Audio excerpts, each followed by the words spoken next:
It's like a rabbit stuck in headlights. You just don't know what to do. It's not about how we feel, it's about how they feel. So if we can put that onto supporting them, it helps you survive the sadness. I think, if I'm really honest, it really broke me, and that's not left.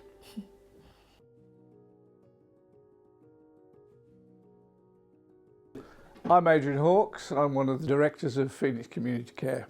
My name's Pauline Hawkes. I'm the registered manager for Phoenix Community Care, the foster care agency and the unaccompanied minors supported housing. I'm also a director of PCC as well.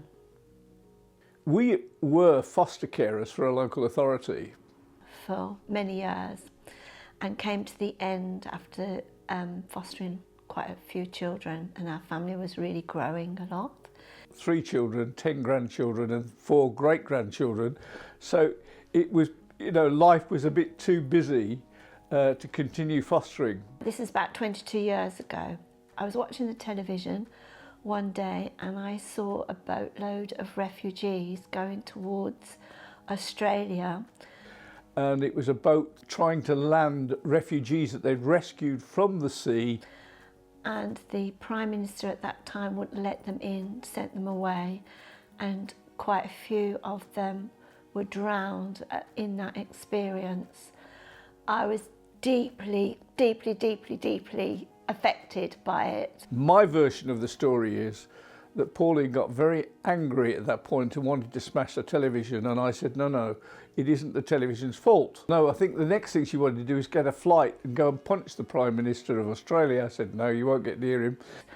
Quite angry, and thought, I want to do something about this situation of refugees.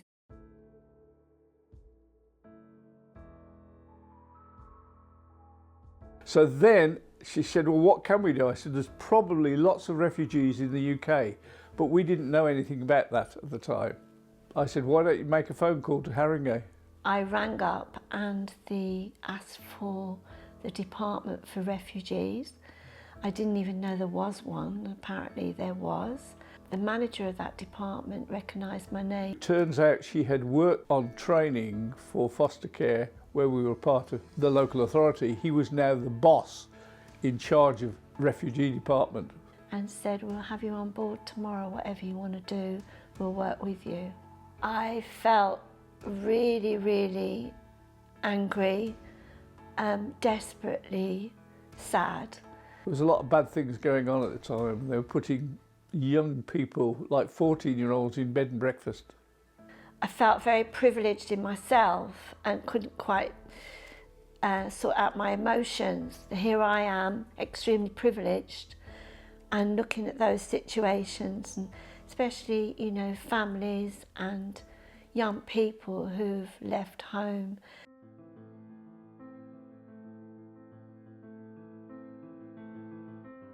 We visited different projects around the country to see what other people were doing. Although I have to say we borrowed from lots of other people. We did some research, what are others doing? From that, I formed what we would like to do, get a house, house people from war-torn situations. And then my youngest daughter said, you can have my house to start the first one. And that was basically the idea, of which I took to the borough, and they said, we'll help you and support you. The first time, mind you, it was really awful in the sense of finance, because once you start to do these things, you have to pass certain levels for the house. My wife would not let me go anywhere near the guy that inspected us, because I nicknamed him Mr. Sniffy, because he would come and he would look at the house and he would go, no, that doesn't pass, no, that doesn't pass, no, that doesn't pass. And you're spending money like it's going out of fashion. In those days, I have to say, we put it on credit cards. It was like scary, really. Although the borough had said, we want to use you, it took 3 or 4 months, maybe longer. I thought we would die financially, if I'm really honest.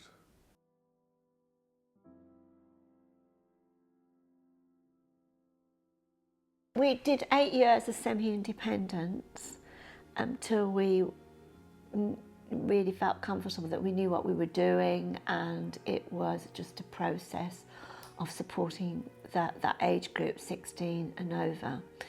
The foster care agency took us about 18 months to set up, and that's been going for about 15 years.